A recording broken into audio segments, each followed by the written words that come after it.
నెల్లూరు జిల్లాలోని గూడూరు పట్టణంలో ఉన్నటువంటి స్వాతి మెడికల్స్ గంజాయి కేసుపై డీఎస్పీ గీతా కుమారి ప్రెస్ మీట్ నిర్వహించారు. డీఎస్పీ మాట్లాడుతూ 2 రోజుల ముందే A1, A2 హనుమంతు గణేష్ ను అరెస్ట్ చేశామని తెలియజేశారు. ప్రధాన ముద్దాయి ఓ పార్టీకి చెందిన నాయకుడు నయీం అని వెల్లడించారు. మెడికల్ షాప్ ఆస్తి వివాదం కారణంగా షాప్ వద్ద నయీం గంజాయి ఉంచినట్లు విచారణలో తేలిందన్నారు. షాపు ఖాళీ చేయించాలనే ఉద్దేశంతో 600 గ్రాముల గంజాయి షాప్ పక్కనే పెట్టాడని తెలియజేశారు. 4గురిపై కేసు నమోదు చేశామని గూడూరు డీఎస్పీ గీతా కుమారి తెలియజేశారు. మెడికల్ షాప్ యజమాని రాజశేఖర్ ను ఉద్దేశపూర్వకంగా ఇరికించే ప్రయత్నం చేశారని పేర్కొన్నారు. గంజాయి నివారణకు రాష్ట్ర ప్రభుత్వం ఈగల్ టీం ఏర్పాటు చేసిందని తెలియజేశారు. రెండు విషయాలు చెప్పడానికి, ఒకటి NDPS కి సంబంధించి మరియు వినాయక చవితి పండుగ గురించి. ముందుగా NDPS కేసు క్రైమ్ నెంబర్ 75/25 ఇది గూడూరు 1 టౌన్ PS లో రిజిస్టర్ అయ్యింది. సో దీంట్లో ఫస్ట్ ఏంటంటే A1, A2 హనుమంతు మరియు గణేష్, వీళ్ళు ఏజ్ 19 years అప్రాక్సిమేట్గా, వీళ్ళు నేటివ్ ఆఫ్ గూడూరు. వీళ్ళని అరెస్ట్ చేశాను 2 days back. And yesterday Naeem అనే అతను ఏజ్ 36, ఇతను కూడా గూడూరు నేటివ్. సో మెయిన్గా మీ దగ్గర ఉన్న ఇన్ఫర్మేషన్ ఏంటంటే ఈ గాంజా అనేది మెడికల్ షాప్లో ఉంది అని కదా తెలిసింది. ఇది మెడికల్ షాప్లో పెట్టి చేయడానికి మెయిన్ రీజన్ ఎవరంటే నయీం అనే పర్సన్ మెయిన్ అక్యూజ్డ్ పర్సన్ అనమాట. ఆ షాప్లోనే పెట్టడానికి కారణం ఏంటంటే రాజశేఖర్ అని అతను ఉన్నాడు కదా, ఆ మెడికల్ షాప్ ఓనర్ కాదు, మెడికల్ షాప్ రన్ చేసే అతను. ఆ షాప్ని వెకేట్ చేయాలని చెప్పి అడిగారంట. లేదు, నేను ఈ షాప్ వెకేట్ చేయాలని కొంచెం కాన్వర్సేషన్ జరిగింది. దాని మెయిన్ రీజన్ ఏంటంటే ఆ యొక్క సైట్ అనేది ప్రీవియస్గా డిస్ప్యూట్లో ఉంది. అంటే అమౌంట్ అనేది ఒకటి ఇస్తున్నారు X అనే పర్సన్కి, కానీ ఆ సైట్ అనేది యాక్చువల్గా రిజిస్టర్ అయింది ఇంకొక పర్సన్ పేరు మీద ఉంది. సో ఇతను ఎవరికి ఇవ్వాలనేది క్లారిటీగా లేదు. సో ఎలాగైనా ఇతను వెకేట్ చేయించాలి ఈ షాప్ని అనే ఉద్దేశంతో ఈ నయీం ఒక ట్రాప్ వేశాడు అనమాట. అది ఎవరు ఇన్వాల్వ్ అయినారంటే మా హనుమంతుని గణేష్ యూజ్ చేసుకొని ఆ గాంజాని అక్కడ పెట్టాడు.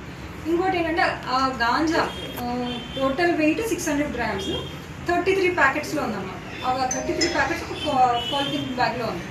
అది ఎక్కడ పెట్టారంటే ఈ CVC and Swathi medical shop మధ్య చిన్న గ్యాప్ ఉంది కదా, ఆ గ్యాప్లో పెట్టి ఉన్నారు. ఈవెన్ నేను సీన్ కూడా విజిట్ చేశాను. సీన్ విజిట్ చేసే టైంకి ఏంటంటే ఫస్ట్ ఆ ప్లేస్ నుంచి తీసి పెట్టాలి కదా, ఆ లోకల్ గ్యాప్లో కాకుండా సీన్ నుంచి తీసి పక్కన పెడతారు కదా. వెళ్ళేసరికి ఏంటంటే టేబుల్ మీద ఉంది. సో నేనేంటంటే నిజంగా షాప్లో ఉందేమో అనుకున్నాము. బట్ ఏంటంటే ఆఫ్టర్ థరో వెరిఫికేషన్ చూస్తే ఏంటంటే అతని దగ్గర లేదు, చిన్న గ్యాప్లో ఉంది, 2 స్టాక్స్ మధ్య గ్యాప్లో ఉంది. అండ్ మెయిన్ కల్ప్రిట్ ఏంటంటే నయీం అనే అతను. సో ఇది మెయిన్ రీజన్. అండ్ వీళ్ళని కూడా 3 members కూడా అరెస్ట్ చేయడం జరిగింది. ఫర్దర్గా as per merits investigation continue చేస్తాం. అండ్ భాగంగానే మేము ఈ 1 yearలో nearly 173 cases of ganja seize చేసాము. ఓకే, ఇవి 11 cases ఉన్నాయి. ఈ 11 casesలో 173 cases ఆఫ్ గాంజా సీజ్ చేయడం జరిగింది.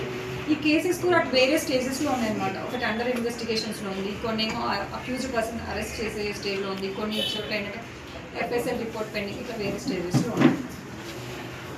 ఈ ఈగల్ టీమ్స్ ఏం చేస్తారు అంటే మీరు వినే ఉంటారు, స్కూల్స్ దగ్గరనో కాలేజెస్ దగ్గరనో వేరియస్ ఎడ్యుకేషన్ ఇన్స్టిట్యూట్స్ ప్రిమిసెస్లో కూడా పెట్టి షాప్స్ ఉంటాయి. లైక్ పాన్ షాప్స్ కావచ్చు, కూల్ డ్రింక్ షాప్స్, ఇవన్నీ ఉంటాయి కదా.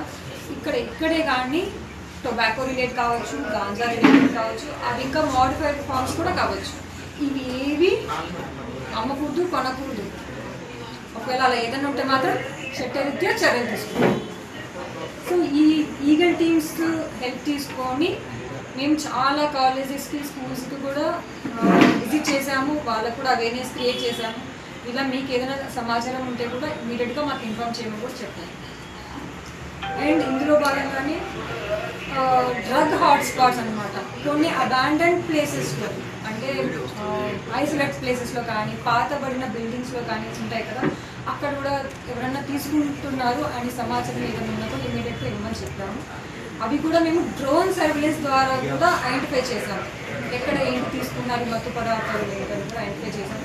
బట్ ఏంటంటే ఆ మెటీరియల్స్ కానీ లేకపోతే ఆ ప్రోడక్ట్స్ మనకి అవైలబుల్గా అంటే రెడ్ హ్యాండెడ్గా దొరకడం లేదు. మాకు సమాచారం ఉంది ఎవరు తీసుకున్నారు ఏంటి అనేది వరకు. అండ్ ఇది NDPS రిలేటెడ్ సంబంధించి